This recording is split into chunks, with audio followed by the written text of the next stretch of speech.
Hello everybody, welcome back to my channel. I'm Noah.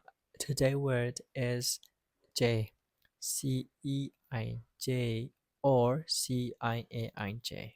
When we want to talk about the future, and this word also acts as the linking verb. So let's see the example sentences.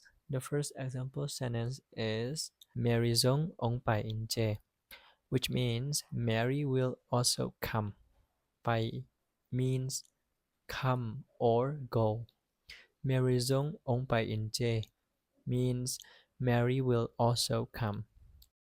The second example sentence is Napuan to kilom J. Napuan to kilom J.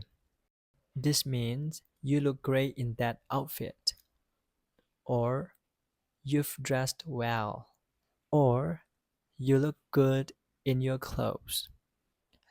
Let's practice the pronunciation again. J. Repeat after me. J. Let's read the example sentences again. Number 1. Mary Zong ong pai in J. Mary Zong ong pai in J. Number 2. Napuan to kilom J. Napuan to kilom J. Alright, so that's the end of the lesson. I hope you understand and enjoy the video, and see you in the next video. Bye bye.